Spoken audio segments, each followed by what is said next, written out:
سلام دوستان، امیدوارم که حالتون خوب باشه. من مهدی مهدیانی هستم و با دوره یادگیری ماشین و شناسایی الگوی کنکور دکترای هوش مصنوعی در خدمت شما عزیزان هستم. قبل از اینکه شروع کنیم، جزئیات که در اختیارتون قرار میگیره، پس نگران این موضوع نباشید. حالا هم در پورتالتون قرار خواهد گرفت، هم من توی کانال تلگرامم @phd_ml قرار خواهم داد.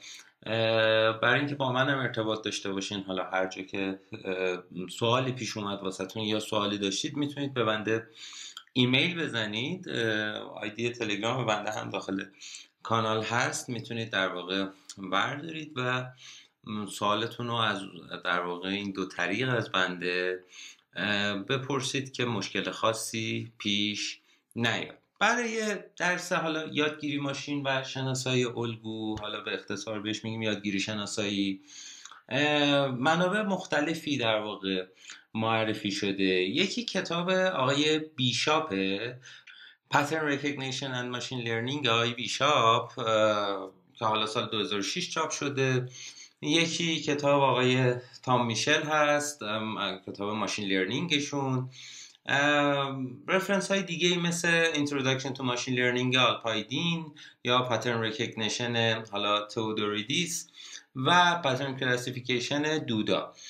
اینا رفرنس های در واقع اصلی این درس هستن که حالا اگر دوست داشتید میتونید برید سراغشون و ازشون استفاده بکنید. من پیشنهادم اینه که سرفصل به سرفصلی که حالا ویدیوها رو تماشا میکنید یه تورقی در واقع این رفرنس ها رو بکنید با تمرکز بر حالا تام میشل و بیشاپ. البته بیشاپ یه خورده بیاند اسکاپ در واقع هست برای ما، خیلی یه جاهایی مخصوصا اونقدری که لازم داریم خیلی بیشترش وارد ریاضیاتش میشه و شاید خیلی به کار ما نیاد اون حجم از در واقع عمیق شدن. اما خب برای خودتون هم خوب خواهد بود اینکه به مبحث مسلط بشید. ولی خب ما تمام تلاشمون رو کردیم که توی این جزوه و توی حالا ویدیوهایی که دارید مشاهده میفرمایید جوری تهیه بشه این جزوه و ویدیوها که نیاز نداشته باشید برید سراغ در واقع رفرنس خوندن و درگیر رفرنس خوندن بشید. اما من تورقش رو حالا خالی از لطف نمیدونم، اما اینجوری نیستش که بگیم اگر نرید سراغ رفرنس، حتما رفرنس رو مطالعه نکنید، فایده نداره این درس. نه، جزوه سعی شده که اونطوری که باید چیزای مهمش آورده بشه که شما در واقع توی کنکور بتونید بهترین نتیجه رو انشالله بگیرید. ما این نکته رو عرض کنم خدمتون که ما حالا این ویدیوی جلسه اولمون اینتروداکشن مقدماتی هستش که یک معرفی در واقع روی سرفصل‌ها خواهیم داشت و کارهایی که انجام خواهیم داد رو بررسی خواهیم کرد و حالا یه سری مفاهیم یادگیری ماشین رو عرض میکنم خدمتون. حالا دوستانی که گرایششون قبلا هوش بوده یا حالا خودشون رفتن یادگیری ماشین رو خوندن به واسطه حالا دانشگاه یا کارشون با ماشین لرنینگ حالا سر و کار داشتن، شاید ادامه این موضوعات واسهشون تکراری باشه. ولی حالا دوستانی که آشنایی ندارن با درس یادگیری ماشین، من توصیه میکنم که حتما این ویدیوها رو تا انتها این جلسه رو مشاهده کنن که در واقع مفاهیم پایه و خود مفاهیم اصلی یادگیری ماشین جا بیفته تا انشالله از جلسات بعدی در واقع درس اصلیمون رو شروع کنیم. ما توی این دوره در واقع ابتدا حالا اون مفاهیم پایه و پیش نیازهایی که از جبر و در واقع آمار احتمال داریم رو با هم دیگه یک بررسی میکنیم.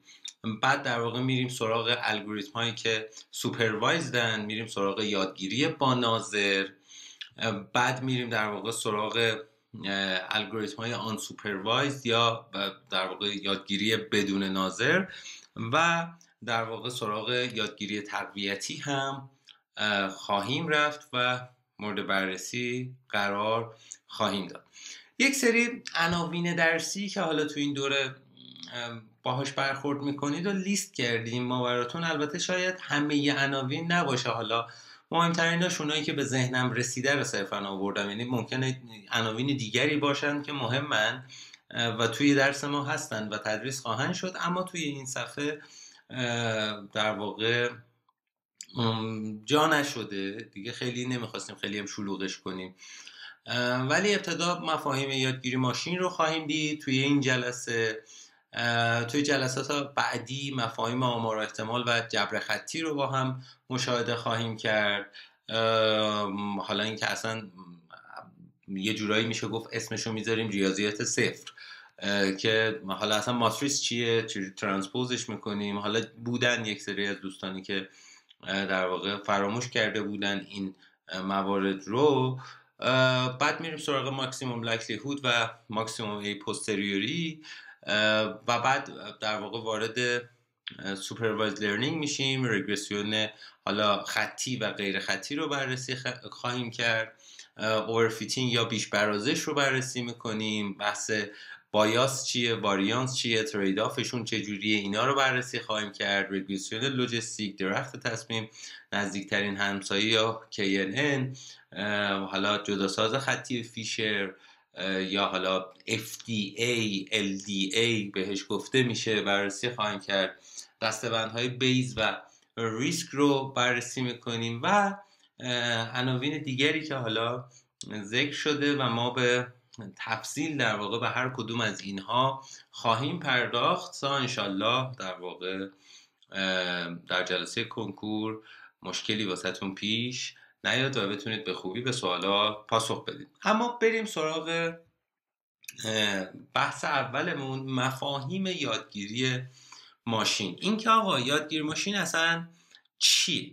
یادگیری کسب دانش یا مهارت از طریق تجربه، مطالعه یا آموزشه. یعنی چی؟ ببینید شما الان میخواید یادگیری ماشین یاد بگیرید یا میخواید اصلا درس مدار منطقی یاد بگیرید یا هر چیز دیگه ای، نحوه درست برنامه‌ریزی رو میخواید یاد بگیرید. در واقع اتفاقی که داره میفته، حالا مثلا برنامه نویسی یک مهارت، یا مثلا آشپزی هم البته میشه گفتش یک مهارته، یا ادبیات فارسی یک دانشه. خب شما این دانشه یا مهارته رو میتونید حالا با استفاده از تجربه به دست بیارید. یعنی مثلا یک کسی که فرض کنید برنامه نویسی اصلا بلد نیست ولی توی موقعیت قرار میگیره، تجربه میکنه و یاد میگیره، یا از طریق مطالعه و یا آموزش. یعنی شما الان اومدید سر کلاس که درس یادگیری ماشین یا مثلا رفتید سر کلاس مدار منطقی، درس مدار منطقی رو در واقع آموزش میبینید که اونو یاد بگیرید. این در واقع میشه تعریف خود یادگیری. اما یادگیری ماشین تعریفش چیه؟ اساتید بزرگی اومدن حالا رفته به رفته طی سالهای مختلف تعاریف مختلفی رو واسش آوردن. مثلا آقای آرتور ساموئل گفته حوزه‌ای که به کامپیوترها توانایی یاد گرفتن بدون برنامه نویسی صریح میدهد. ببینید سالهای حالا دور ما اگر میخواستیم یه چیزی مثلا شبیه هوش مصنوعی داشته باشیم، میومدیم میگفتیم که آقا مثلا if یه چیزی یه کاریو بکن، خب مثلا این کارو بکن، حالا مثلا else if یه چیز دیگه بیا این کارو بکن، همینجوری الی آخر. if else if else if else میومدیم برنامه مینوشتیم. اگه هوا بارونی بود چتر بردار، اگه بارونی نبود مثلا ابری بود بازم ریسک نکن مثلا چتر بردار یا مثلا پوتین پات کن، اگه آفتابی بود این کارو بکن. اینجوری در واقع میشه برنامه نویسی سریع. اما آقای ساموئل گفت آقا حوزه‌ای ما بهش میگیم یادگیری ماشین که نیاز نباشه اینجوری بیایم در واقع برنامه‌نویسی صریح انجام بدیم با ایف و الس های تو در تو، حالا یا هر روش دیگه ای، خودش باید یاد بگیره این رو. هربرت سیمون اومد گفت هر پردازشی که یک سیستم کاراییش را بهبود میبخشه میتونیم بگیم در واقع یادگیری ماشین بوده و توش یادگیری اتفاق افتاده. آقای تام میشل اومد گفت یک برنامه کامپیوتری که کارایی خودش را، ببینید چیزی که واسه ما مهمه کارایی ها، پرفورمنسش یا کارایی خودش رو با استفاده از تجربه‌ای که از داده‌های مشاهده شده بهبود میبخشد تا تصمیمات بهتری بگیرد. یعنی چی؟ یعنی آقا میگه یه برنامه کامپیوتری داریم با یه پرفورمنسی، حالا میخوایم اون برنامه با استفاده از تجربه‌ای که از داده های مشاهده شده به دست میاره، یعنی یه سری داده بهش میدیم مشاهده میکنه، بعد این میشه واسهش یه تجربه، حالا با استفاده از اینا میخواد چه کار کنه؟ کاراییش رو بهتر کنه تا تصمیمات بهتری بگیره. اگر یه همچین چیزی داشته باشیم بهش میگیم یادگیری در واقع ماشین، که من این تعریف رو خیلی دوست دارم. آی آلپایدین گفته برنامه نویسی کامپیوترها برای بهینه کردن معیار کارایی با استفاده از مثال‌ها یا تجربه قبلی، که تقریبا یه جورایی شبیه در واقع تعریف آقای تام میشله، فقط این چیزی که واسه ما مهمه اینه که آقا تجربه قبلی یا مثال باید بهش بدیم. توی تعریف آقای تام میشل هم بود که یه سری داده بدیم مشاهده کنه، بعد با استفاده از اونا در واقع بتونیم کاری کنیم که تصمیمات بهتری بگیریم. و آقای کوین مورفی هم گفته الگوریتم هایی که به طور خودکار الگوها را در داده ها تشخیص میدن و از الگوهای کشف نشده برای پیشبینی داده های آینده یا سایر نتایج مورد علاقه استفاده حالا توی جزوه آوردیم کنید، اما حالا می نماید شاید جمله بهتری باشه. یعنی آقا یه الگوریتم بیاد مثلا توی داده شما فرض کنید داده هاتون به این صورته، مثلا همون مثال رگرسیون حالا غیر خطی میشه، این الان یه الگوی حالت استور داره دیگه. حالا من توی خط کشیدن شاید خیلی دقیق عمل نکنم چون با قلم دارم میکشم. میگه آقا الگوریتمی باشه که بتونه بیاد این الگوه رو تشخیص بده و از این الگو برای داده هایی که جدید میاد، الان ما این داده ها رو داشتیم، حالا اگر یه داده مثلا جدید اومد اینجا، من بتونم حدس بزنم که مثلا این قیمتش چقدر بوده. حالا اگر فرض کنیم که این مثال رگرسیون خطیه که حالا جلوتر البته غیر خطیه، جلوتر بررسی خواهیم کرد به طور مفصل. عرض میکردم پس اینه که بتونیم قیمت این رو پیدا بکنیم و بتونیم تصمیم بگیریم. این تعاریفی بود که در واقع اساتید مختلف از یادگیری ماشین در واقع ذکر کردن. پس در کل میتونیم بگیم که هدف ما اینه که حالا یک برنامه‌ای داشته باشیم یا یک الگوریتمی داشته باشیم که بیاد حالا یا الگوها رو توی داده ها تشخیص بده و بعد بر اساس اون الگوها بیاد برای داده های جدید پیش بینی بکنه، یا در واقع بیایم با استفاده از حالا داده های مشاهده شده یا مثال ها یا تجربه های قبلی که بهش دادیم بیاد کاراییش رو بهتر کنه و تصمیمات بهتری بگیره. یک مثال ببینیم از این موضوع. عذرخواهی میکنم.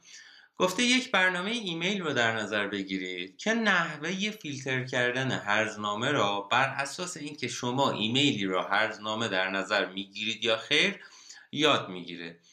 آقا الان دیگه خود تمام در واقع سرویس دهنده های ایمیل این جزئی ازشونه که یک ایمیل وقتی میاد تشخیص بده که این ایمیل آیا اسپمه یا در واقع اسپم نیست، هرزنامه هست یا هرزنامه نیست.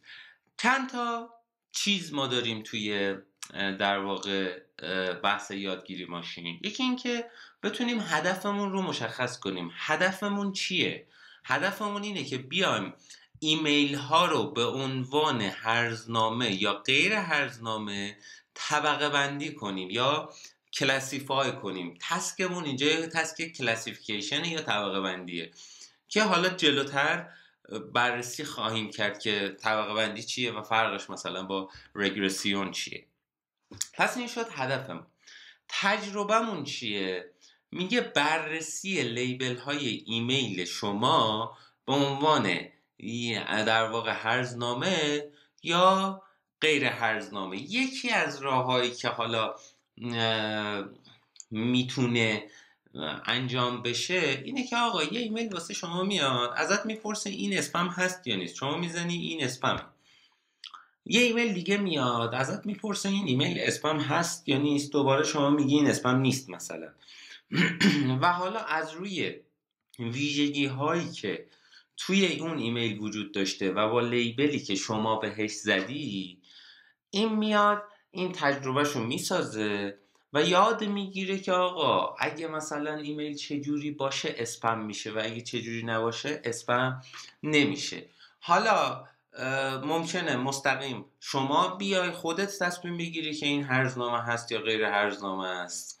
ممکن هم هستش که نه، یه فرد خبره قبلا نشسته اومده ایمیل ها رو مثلا بررسی کرده، گفته آقا مثلا اگر ایمیل توش یه دونه لینک باشه، آدرس سایت باشه، یا نمیدونم مثلا تیترش این باشه که شما برنده شده اید، یا مثلا عرضم به خدمت شما که مفاهیم مثل این که بیت کوین رایگان بگیر، نمیدونم سفر رایگان به فلانجا، اینا در واقع میشه اون ویژگی هایی که باعث میشه ما بتونیم بفهمیم که آقا یک ایمیل در واقع هرزنامه یا اسپم هست یا نیست. و خیلی وقتا هم پیش میاد که مثلا شما ایمیل میزنی به دوستت و میگه نیومده، بعد شما بهش میگی برو اسپمتو چک کن. اسپم رو میره چک میکنه، ببینه بله اومده توی اسپمشه. وقتی اونجا میزنه که نات اسپم، در واقع داره کمک میکنه به اون الگوریتم که آقا این ایمیلی که شما اسپم در نظر گرفتی اسپم نبوده واقعا، و این رو آپدیت میکنه، الگوریتمش رو جوری تغییر میده که در واقع بتونه کارایش رو بهتر کنه. اما معیار کارایی در واقع چیه توی این مثال؟ اینه که تعداد ایمیل هایی که به درستی به عنوان اسپم یا حالا نات اسپم طبقه بندی شده است. ما میخوایم در نهایت این کارایی رو بهتر کنیم دیگه. مثلا اگر 100 تا ایمیل اومده، خب اگر در واقع 80 تاش، بذارید بگیم 100 تا ایمیل اسپم اومده، خب اگر 80 تاش اسپم تشخیص داده بشه و 20 تاش نات اسپم، دقت در واقع این الگوریتمی که ما داشتیم از 100 تا اسپم اومده 80 تاشو درست تشخیص داده، پس دقت اون میشه چند؟ میشه 80% یا 80 صدم که میشه 8 دهم. حالا ضرب در صدش اگر بکنیم، بخوایم در واقع به درصد تبدیلش بکنیم، میشه 80%. پس دقتمون 80% بوده. اگر ما بیایم یه کاری بکنیم تعداد مشاهداتمون رو ببریم بالاتر، که مثلا از این 100 تا ایمیل اسپم مثلا بیایم 90 تاشو درست تشخیص بدیم، خب کارایمون داره بهتر میشه و دقتمون بالاتر رفته. این در واقع یک مثالی بود که از یادگیری ماشین میتونستیم بزنیم. مثالهای زیادی میشه آورد، حالا نمیخوایم خیلی جلسمون طولانی بشه و امیدوارم که قابل درک شده باشه واسهتون. اما چرا یادگیری ماشین؟ چرا باید از یادگیری ماشین استفاده کنیم و کی اصلا منطقیه که از یادگیری ماشین استفاده کنیم؟ یه بار دیگه میگیم یادگیری ماشین برنامه‌ریزی رایانه‌ها یا کامپیوترها برای بهینه‌سازی یک معیار عملکرد با استفاده از داده‌های مثال یا تجربیات گذشته است. این میشه تعریف یادگیری ماشین دیگه. آقا ما میخوایم معیار عملکردمون، حالا دقت هر چیزی که هست، اون کاراییمون رو بهتر کنیم با استفاده از یه سری مثال و تجربه‌ای که تو گذشته داشتیم. به عنوان مثال نیازی به یادگیری برای محاسبه حقوق یک فرد نیست. آقا ما چه نیازی داریم که بیایم از یادگیری ماشین استفاده کنیم ببینیم حقوقش مثلا چقدره؟ خب اوکی، ما میدونیم مثلا شخص A ساعتی انقدر تومن حقوق میگیره. خب یه ضرب و تقسیم ساده میتونیم به حقوقش برسیم و لازم نیستش که بیایم از یادگیری ماشین استفاده بکنیم. کی لازم از یادگیری ماشین استفاده بکنیم؟ وقتی که مثلا تخصص انسانی وجود نداشته باشه، مثل مسیریابی در مریخ. نمیشه، تخصص انسانی توش نیست و اینجاست که ما لازم داریم از یه چیزی مثل یادگیری ماشین توش استفاده بکنیم. 2. انسان‌ها قادر به توضیح تخصص خود نباشند، مثل تشخیص گفتار. توی تشخیص گفتار خب انسان خیلی راحت میتونه این کار رو انجام بده، ولی نمیتونه این رو توضیح بده برای کسی که چرا من میتونم این اتفاق رو رقم بزنم. و راه حل هایی که در زمان تغییر میکنه، مثل حالا بحث روتینگ توی نتورک ها، بحث مسیریابی در شبکه ها، یا مثلا توی حالا بحث مثلا گوگل مپ و ویز و اپلیکیشن های مسیریابی اگر بخوایم نگاه کنیم، بحث این که کدوم مسیر بهتره برای اینکه به مقصد برسیم با توجه به ترافیک و این داستان ها.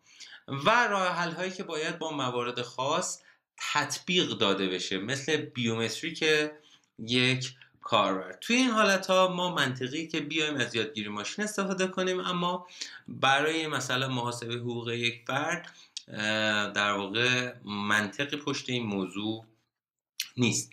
کاربردهای مختلفی داره، مثل بینایی کامپیوتر که حالا بحث فوتو تگینگ، بحث فیس ریکگنیشن، بحث حالا در واقع پلیت دیتکشن، این که بیاد در واقع تشخیص پلاک انجام بده. خیلی سال پیش اینا رو بورس بودن و اینکه چون ماشینت جریمه میشه با دوربین، خب چجوری میفهمن که پلاک شما بوده؟ بس حالا مثلا تشخیص پلاک توش به کار رفته. توی حالا بحثایی مثل پردازش زبان طبیعی، بحث ماشین ترنسلیشن، بحث الان دیگه لارج لنگویج مدل ها LLM ها دیگه رو بورسن.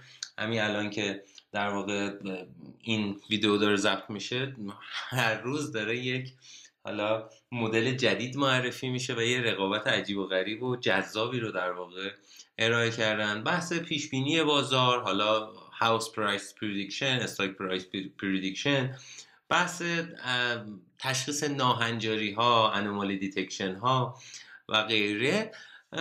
توی رباتیک تشخیص گفتار، حالا ماشین های خودران، اتونوموس ماشین ها، تحلیل شبکه‌های اجتماعی، حالا میتونه حتی مثلا ریکامندر سیستم ها که پایینم آوردیم باشه. توی حوزه های پزشکی و غیره در واقع یادگیری ماشین کاربرد داره و واقعا میشه گفتش که کاربرد بسیار وسیعی امروزه داره و خیلی حوزه جذابیه. اما تمام اون چیزهایی که گفتیم رو اگر بخوایم خلاصه کنیم، میگیم هر الگوریتم یادگیری ماشین 3 جزء اصلی داره. یکی در واقع representation یا feature set یا مدل کلاس. خب این در واقع میشه یک. دومی ارزیابی تابع هدف یا تابع ضرر، حالا cost function یا loss function و اون بحث evaluation. و سومی در واقع بهینه سازی اپتیمایزیشن. آقا ما تو جزء اول میایم در واقع فیچر ستمون حالا یا ریپرزنتیشنمون رو میدیم به یه الگوریتمی. خب و فرض کنید میدید به یک رگرسیون خطی. خب و یه خط به دست میاد.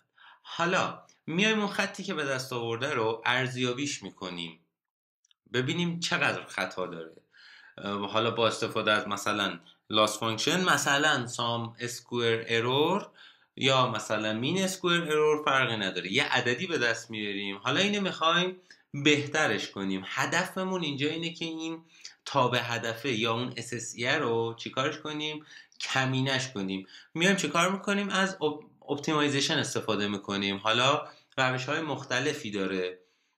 مثلا توی این بحث میتونیم بیایم از گرادین دیسن یا گرادیان کاهشی استفاده بکنیم تا در واقع اون تابع هدف رو مینیموم کنیم. دوباره ارزیابی انجام میشه و دوباره بهینه سازی انجام میشه. اینقدر این کار اتفاق میفته تا در واقع ما به همگرایی برسیم. بهینه سازی در واقع کارایی هم با استفاده از مثال ها و تجربه قبلی اتفاق میفته که حالا تخمین پارامتر یا حالا پارامتر استیمیشن یا انتخاب مدل و تنظیم هایپر پارامتر رو شامل میشه.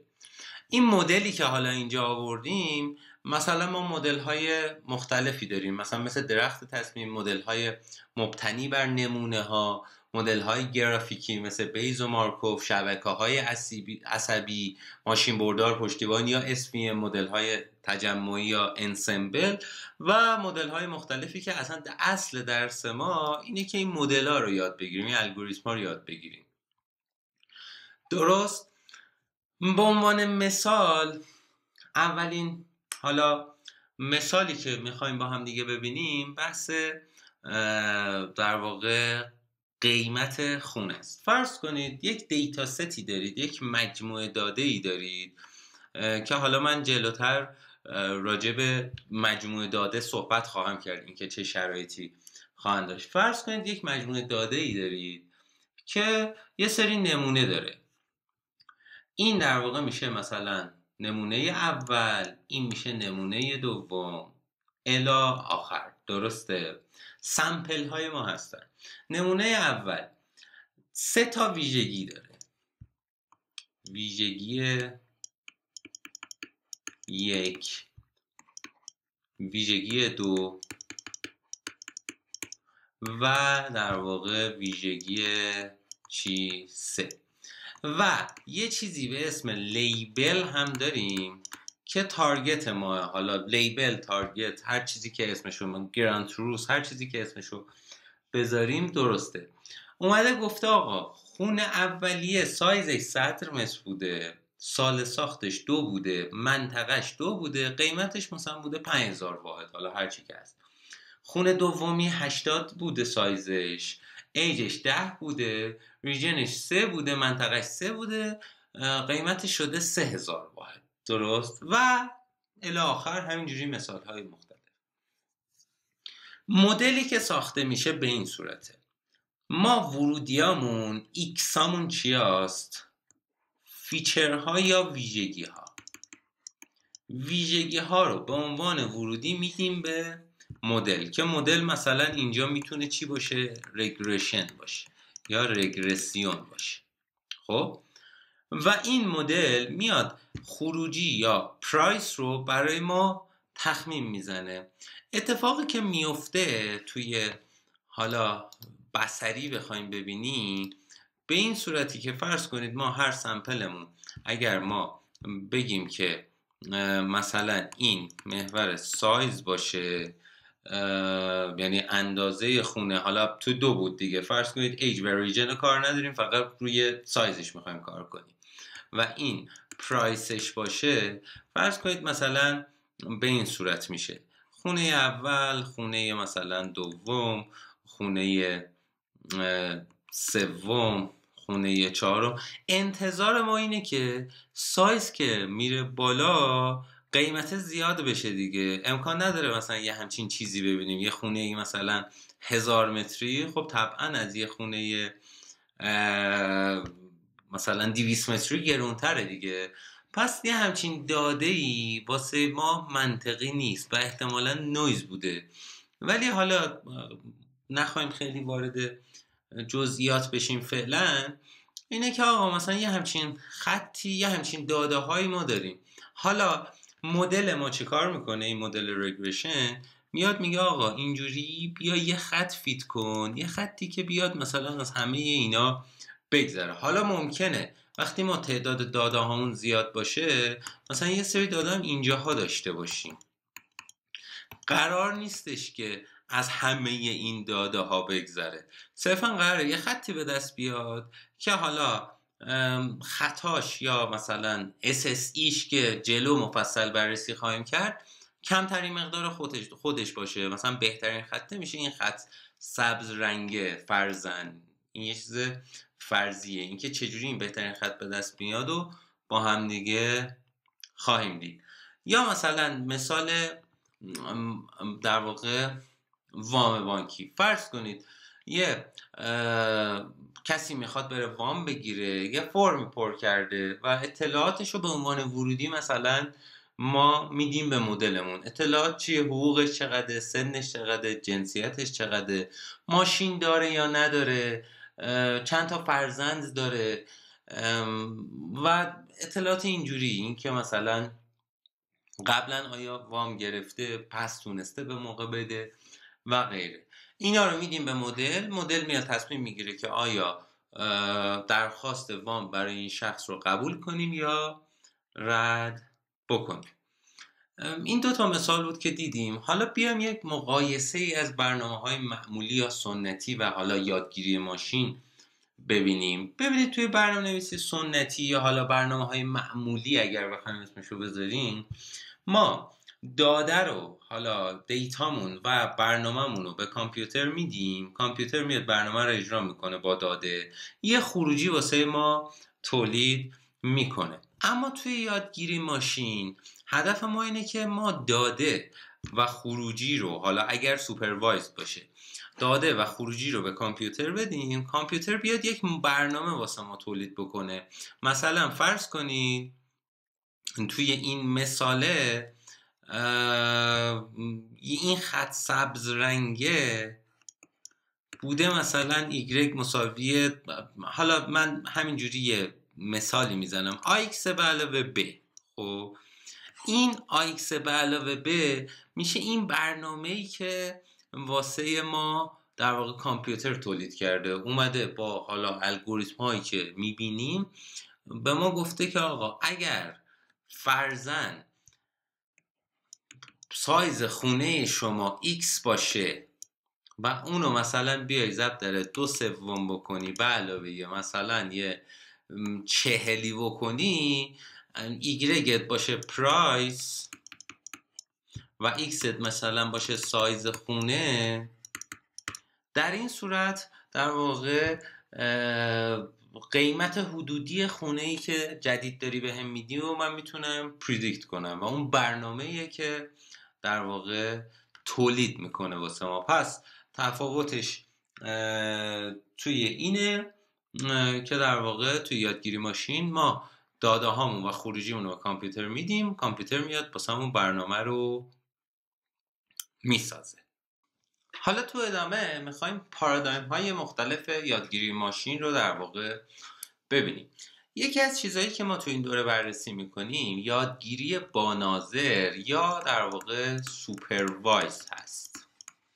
توی یادگیری با ناظر هدف ما اینه که بیایم در واقع متغیر هدفمون که مثالهایی از اون رو داریم میخوایم پیش بینی بکنیم. توی یادگیری با ناظر داده های آموزشی ما شامل خروجی های مورد نظر هم هست. مثلا چی؟ مثلا همین مثالی که اینجا دیدیم، ما متغیر هدفمون میشه این پرایسه، یه سری مثال ازش داریم که ویژگی های مختلفی داره، از هر کدوم میدونیم ویژگی خاص مربوط به مثلا سایز، مربوط به سمپل یک چیه، ایجش چی میشه، ریجنش چی میشه و لیبلش هم داریم، یعنی میدونیم برای این نمونه خاص، این سمپل خاص قیمتش شده مثلا 5000 واحد، برای سمپل دیگر قیمتش شده 3000 واحد، برای سمپل دیگه ممکنه قیمتش متفاوت باشه. این در واقع قیمت رو ما توی یادگیری با ناظر داریم و با استفاده از اینا میایم در واقع متغیر هدفمون رو پیش بینی میکنیم. یه بحث دیگه که داریم یادگیری بدون ناظر، حالا یا آن سوپروایزده، که هدفش پیدا کردن ساختارهای آشکار در داده‌های مشاهده شده است.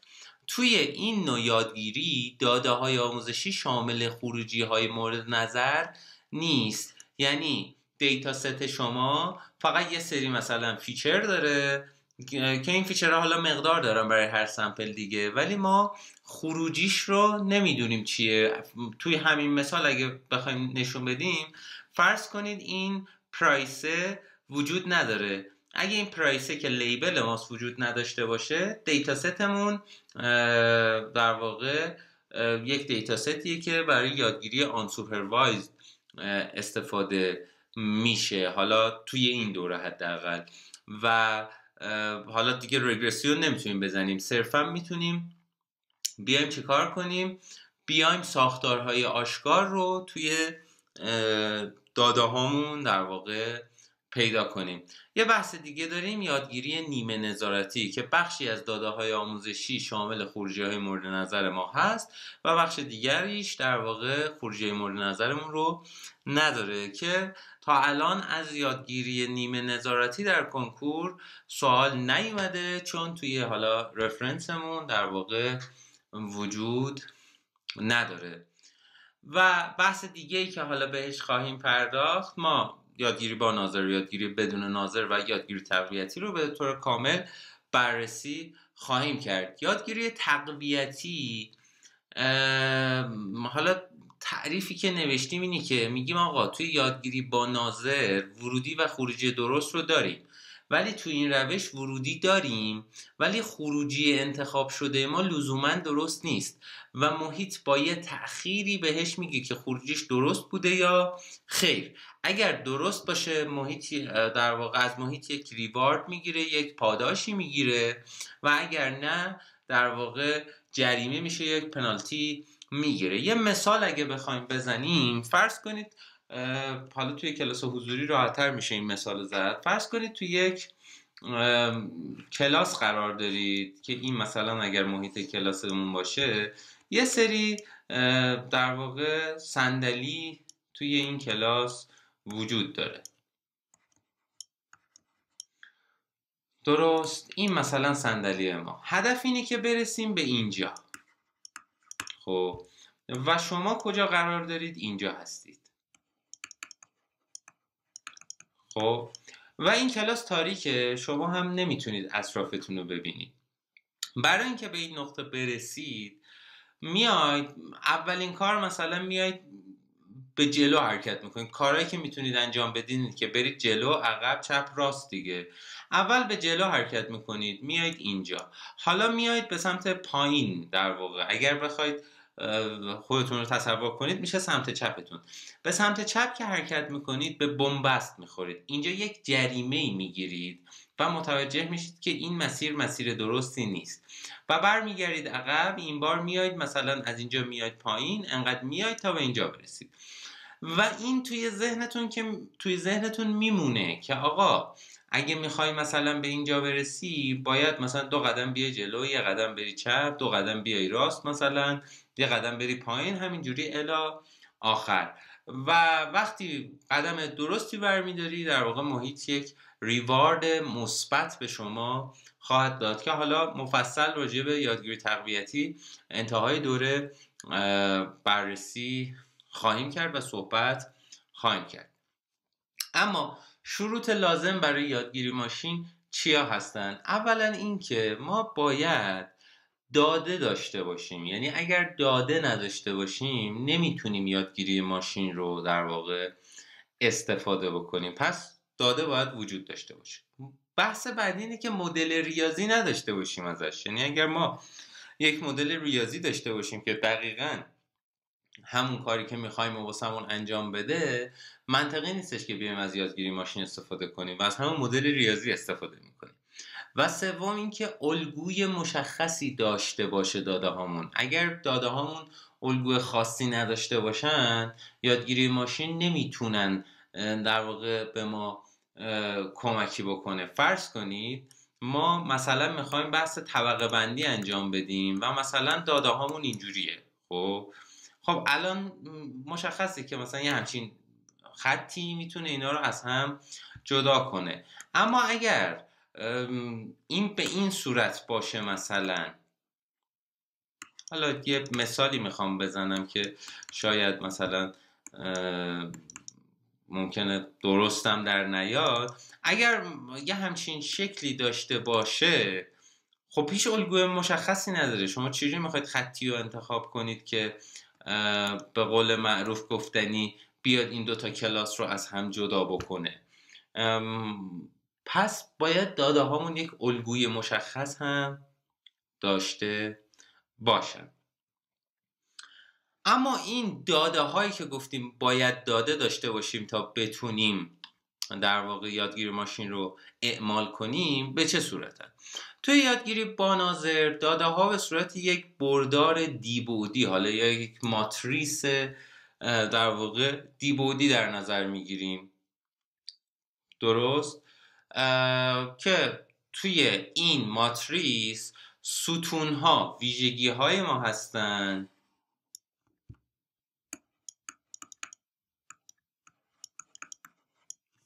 درست؟ و سطرها در واقع نمونه های ما هستن و ستون ایگرگ حالا میتونیم بهش بگیم کلاس، میتونیم بهش بگیم تارگت، میتونیم بهش بگیم لیبل، میتونیم بگیم گراند تروث، فرقی نداره. لیبل ما هست که عرض کردیم توی سوپروایزد لرنینگ ما حتما باید در واقع دیتا ستمون لیبل هم داشته باشه.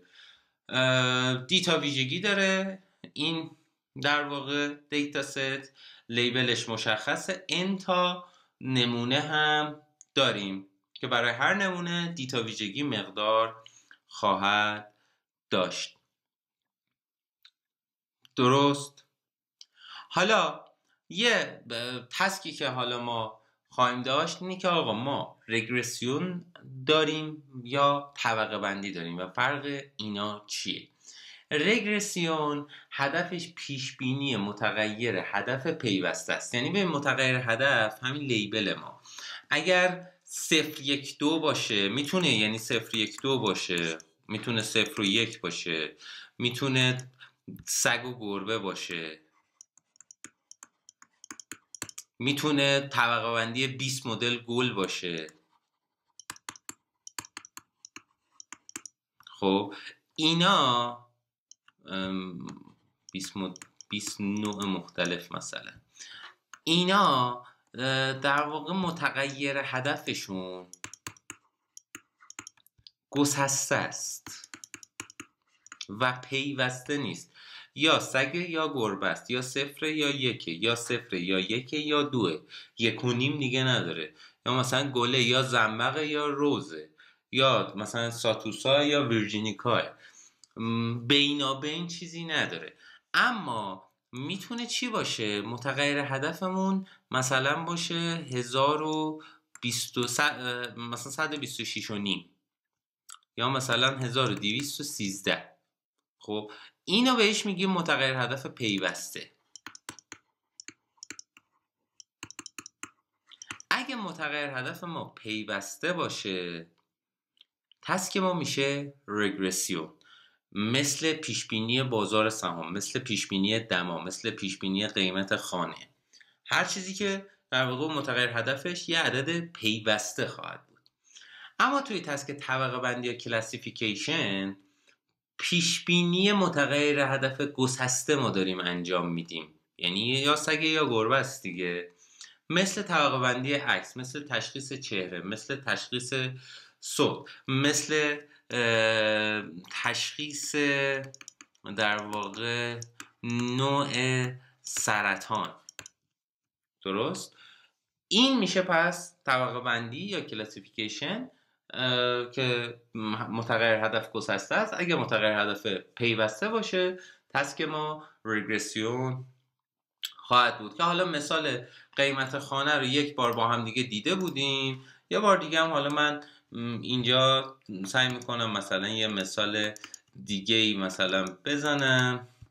حالا ممکنه یه سری داده اینجوری هم اینجاها باشه، لزوما این نیستش که فقط مثلا همون داده ها باشه. بعد حالا میایم فرضاً یه خطی فیت میکنیم، یه همچین خطی حالا استور به دست میاد دیگه، شکستگی نداره.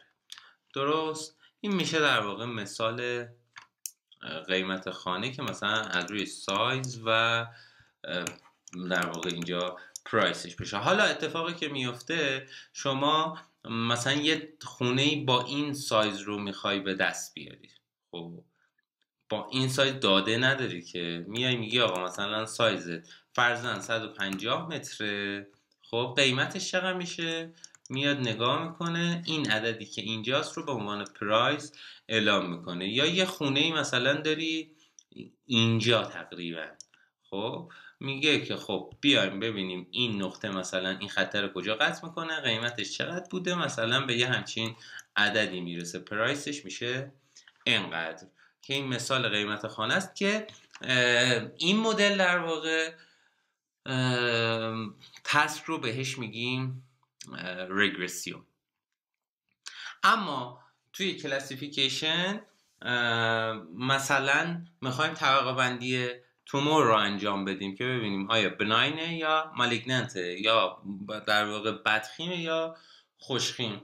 اومدیم گفتیم آقا بر اساس تومور سایز، این تومور سایزمونه، بناین و مالیگننت اینجوری در واقع اومده مشخص شده. اینا رو اگر روی تومور سایز بخوایم مپ کنیم به یه همچین نموداری خواهیم رسید که میگیم اوکی میتونیم بیایم یه ترشولد بذاریم، بگیم مثلا از اینجا به اینور در واقع میشه مالیگننت یا مثلا بدخیم، از این به قبل رو بهش میگیم بناین یا در واقع خوشخیم. حالا خطا هم داشته دیگه، مثلا یه دونه خطا هم داشته، حالا میشد از اینجا انتخاب کرد اون یه دونه بدخیمه هم درست در واقع پیش بینی کنه. الان اینی که واقعا بدخیم بوده رو ما گفتیم خوشخیمه، میتونستیم بیایم این خطر از اینجا در نظر بگیریم. اگر جداساز رو از اینجا در نظر میگرفتیم اون وقت این یه دونه خوشخیمه میشد بدخیم، و خب بهتره که خوشخیم رو بیایم بدخیم پیش بینی کنیم به جای اینکه بدخیم رو بیایم خوشخیم در واقع پیش بینی کنیم. لیبلمون توی حالا تسک طبقه بندی میتونه مثبت منفی باشه، میتونه 0 و 1 باشه، میتونه مثبت 1 یا منفی 1 باشه. حالا برای 2 کلاسه، برای چند کلاسه حالا مقدارهای مختلفی میتونه داشته باش. یه مثال دیگه ای که داریم بحث کردیت اسکورینگه که ما در واقع میخوایم بیایم هدفمون اینه که تمایز بین مشتریان کم خطر و پرخطر رو بر اساس درآمد و پسنداز آنها در واقع پیدا کنیم. بیایم بگیم آقا چه مشتری مثلا برای اینکه وام بدیم بهش ریسکش کمه، چه مشتری ریسکش زیاده. مجموع دادمون رو کشیدیم، یه در واقع محورمون اینکامه، یه محورمون حالا مثلا سیوینگ ما، درسته؟ مثلا برای این داده منفی اینکامش زیاد بوده، سیوینگش خیلی کم بوده، یا مثلا برای این داده سیوینگش زیاد بوده، اینکامش خیلی کم بوده. ولی برای داده هایی که مثلا اینجا قرار دارن هم اینکامشون زیاد بوده هم سیوینگشون زیاد بوده. اومده حالا مدل ما یاد میگیریم که چطوری این اتفاق میفته، اما اومده یه جداساز به دست آورده که گفته اگر درآمد بزرگتر از تتا 1 بود این تتا 1 مونه. اگر درآمد بزرگتر از تتا 1 بود یعنی به این ور بود درآمدمون، اینکاممون،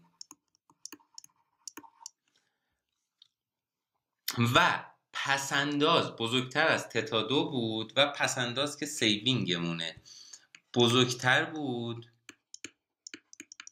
از تتا 2، هر کسی که درآمد و پسندازش توی این ناحیه‌ای که حالا من دارم با یه همچین چیزایی مشخص میکنم، هر کس توی این نواحی قرار داشت کم خطره، در غیر این صورت پرخطره.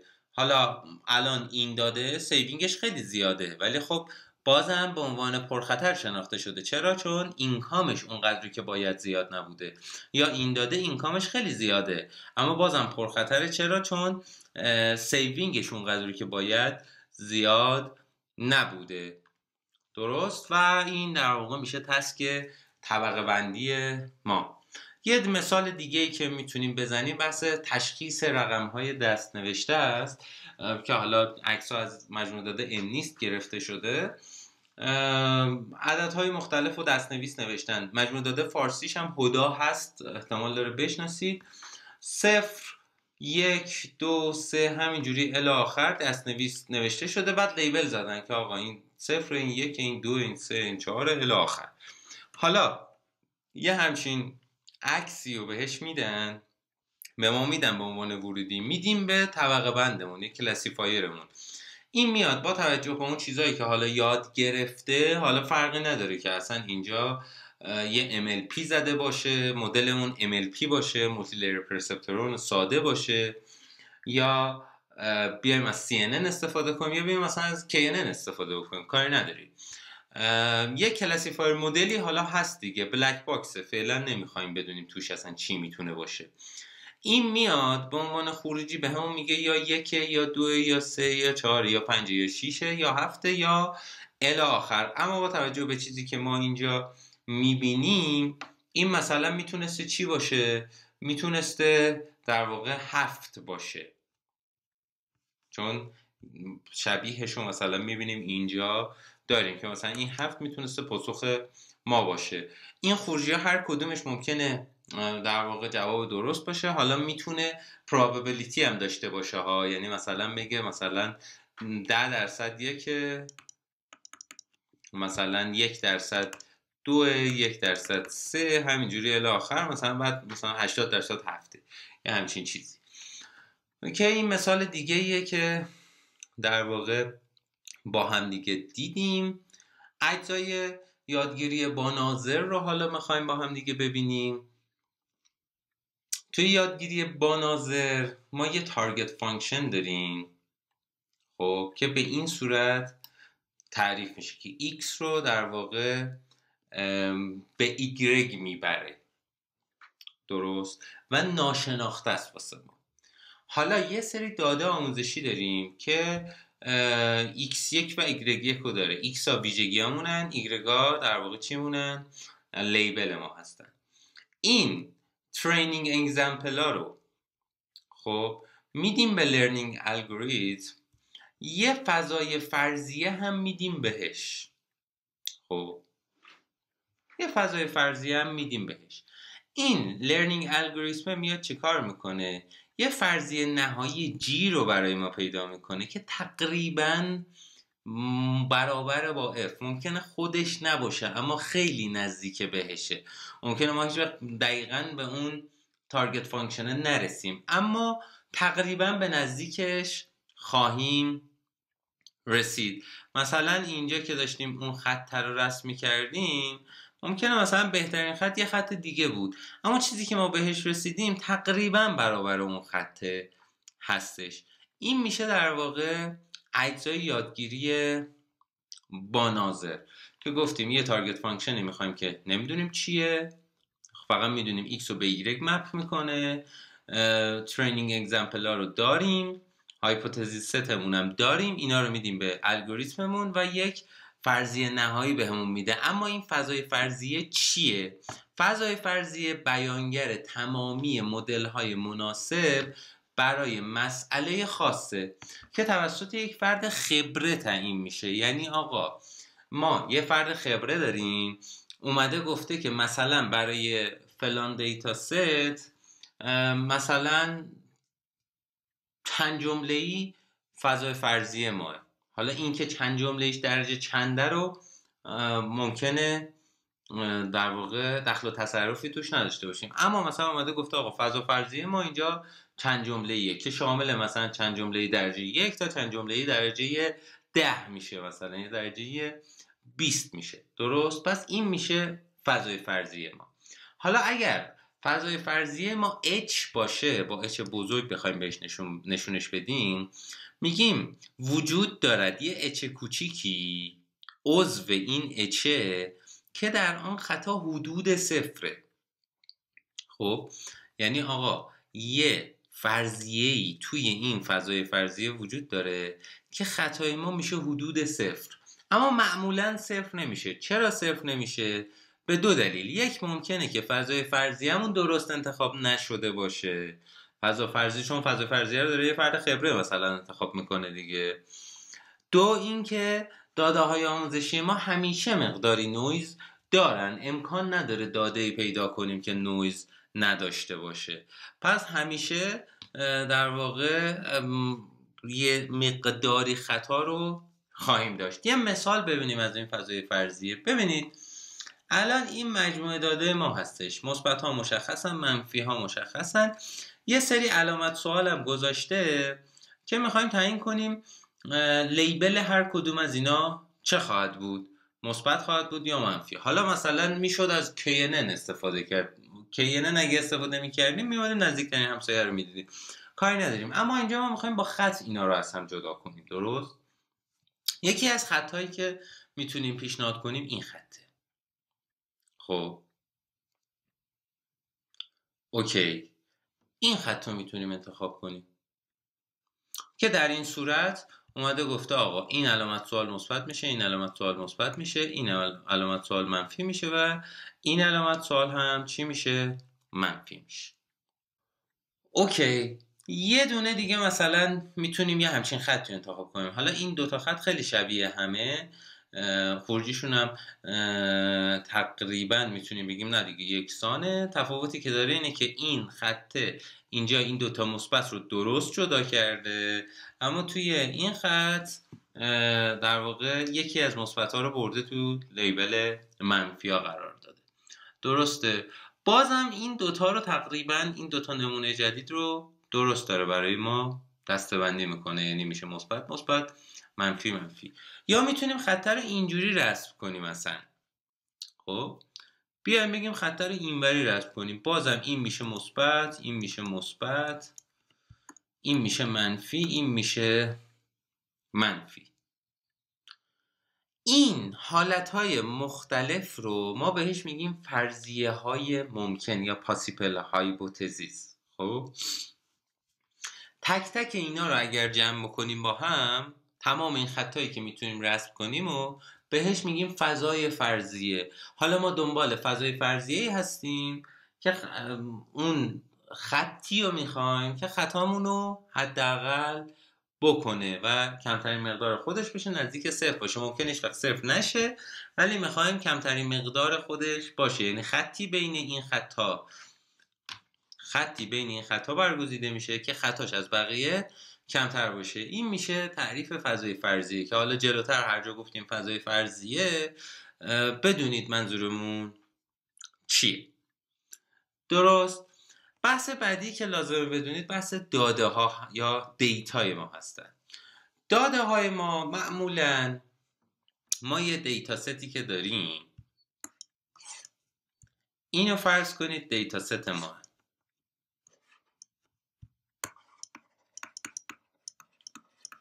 توی بحث یادگیری ماشین میایم دیتا ست رو به 3 بخش تقسیم میکنیم.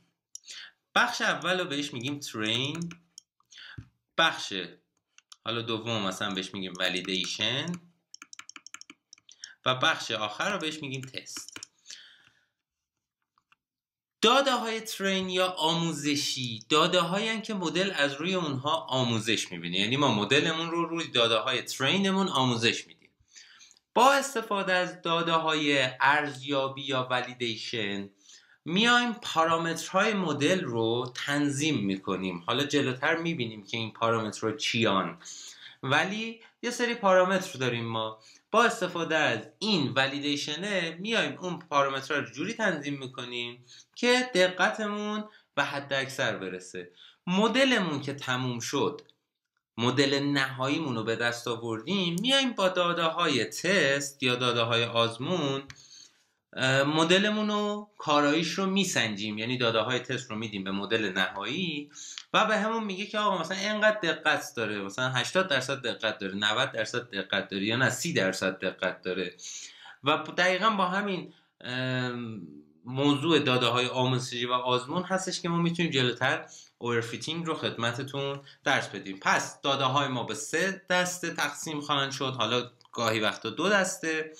داده های آموزشی که در واقع مدل روی اون آموزش میبینه، داده های ارزیابی یا ولیدیشن که پارامترهای مدل توسط اون داده ها در واقع تنظیم میشه، تیون میشه، و داده های آزمون که در نهایت مدلمون که تکمیل شد داده های آزمون رو میدیم بهش تا میزان خطامون چی بشه؟ محاسبه بشه. مبحث بعدی که حالا لازمه بدونیم ویژگی یا فیچرها هستن. فیچرها در واقع ویژگی های قابل اندازه‌گیری یک پدیده قابل مشاهده هستند. یعنی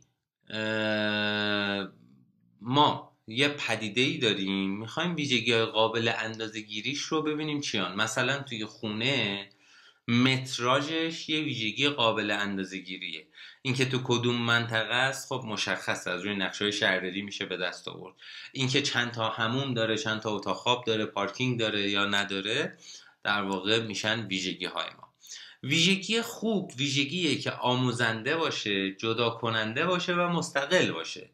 یعنی چی؟ ویژگی که وابسته به ویژگی دیگری است واسه ما احتمالاً ویژگی خوبی نیست. یا ویژگی که وقتی ما داریم استفاده میکنیم نمیاد 2 تا کلاس رو از هم جدا کنه، ویژگی خوبی واسه ما نیست. ما میخوایم ویژگی رو استفاده کنیم که بتونیم با اون مثلا 2 تا کلاس از هم جدا بشه.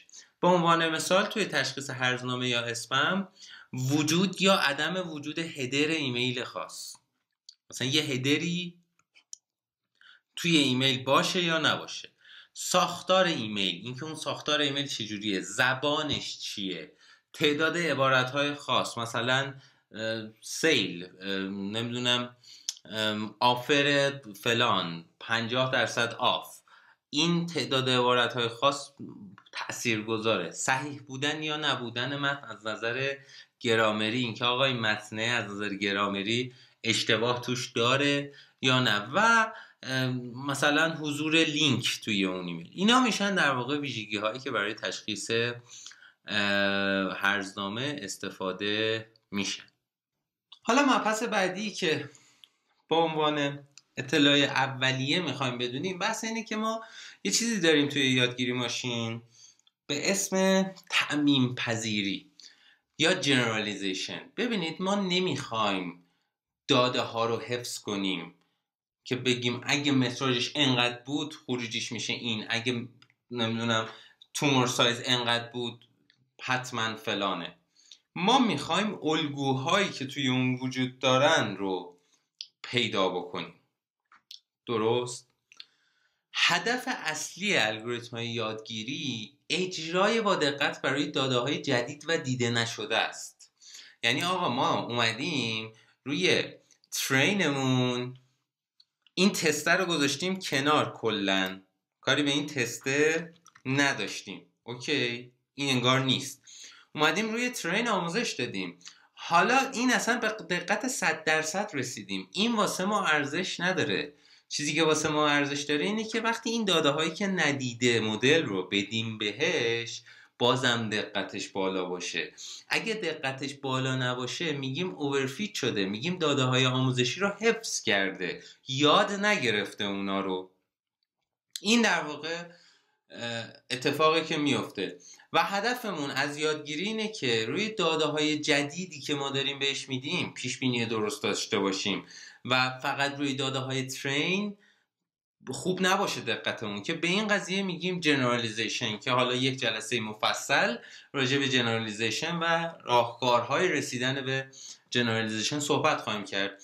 اما بدونید که ما وقتی داده های آموزشیمون دقتمون مثلا میشه 100%، ولی روی تستمون دقتمون هست مثلا 20% یا مثلا 30%، این یعنی الگوریتم ما اصلا خوب کار نکرده، به اصطلاح میگیم اوورفیت شده، حفظ کرده، داده ها رو یاد نگرفته و توی داده های جدید به مشکل میخوره. حالا من یه مثالی که میتونم خیلی سریع بزنم،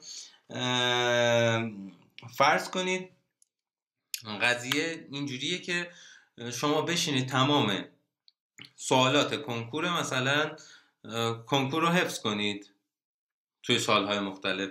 وقتی همش رو حفظ کنید، سوال جدید که بهتون میدن نمیتونید در واقع پاسخ صحیح بهش بدید. اما وقتی که یاد بگیرید اینکه مثلا چرا سوال فلان جواب شده اون، در اون صورت اگر سوال رو تغییر بدن هم شما باز میتونید پاسخ درستی به اون سوال بدید، چون یادش گرفتید، حفظش نکردید. تو حالت اول شما فقط ساختار کلی سوالات رو حفظ کردید. مثلا گفتید اگر این سوال اینجوری نوشته شده بود متنش، گزینه هاش هم اینجوری بود، میشه گزینه 2، درست؟ که این خیلی بده. هدف اینه که جنرالیزیشن بره بالا، درست؟ این بحث در واقع یادگیری با ناظر و جنرالیزیشن بود.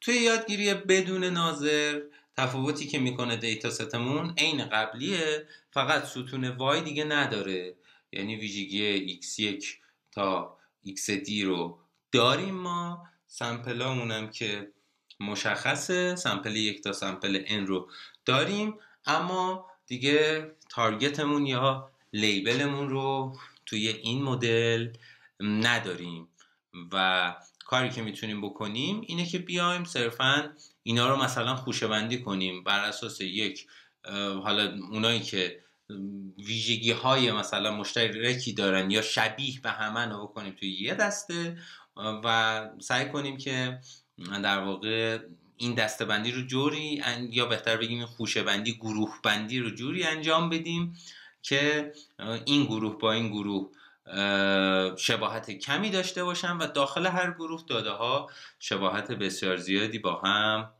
داشته باشن، که توی یادگیری بدون ناظر ما مثلا خوشه‌بندی داریم که میایم داده ها رو به گروه های از نقاط داده‌ای مشابه در واقع تقسیم بندی میکنیم، یا مثلا کاهش بعد که بازنمایی داده با استفاده از ابعاد کمتر و موارد دیگه. کاربردهایی که یادگیری بدون ناظر داره مثلا توی دسته‌بندی اخبار، توی دسته‌بندی مشتریان از روی خریدهای قبلی، گروه بندی افراد در شبکه‌های اجتماعی و موارد دیگه. مثلا دومی رو بخوام مثال واضح ترش رو بزنم واسهتون، فرض کنید که شما میاید میگید آقا اونایی که خریداشون همه مربوط بوده به لپتاپ بذاریم یه گروه، اونایی که خریداشون همه مربوط میشده مثلا به لوازم آرایشی بهداشتی میشن یه گروه.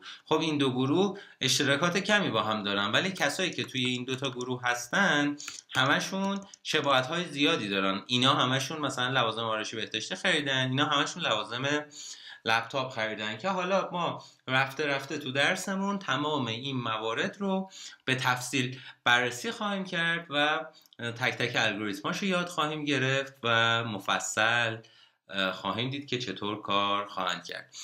جلسه اولمون یه خورده طولانی شد، سعی می‌کنیم جلسات بعدی رو چند بخش کنیم که کوتاه‌تر باشه، راحت‌تر بتونید ببینید. تا جلسه آینده شما رو به خدای بزرگ میسپارم. امیدوارم که در واقع حالا ساعت خوبی داشته باشید، چه روز چه شب.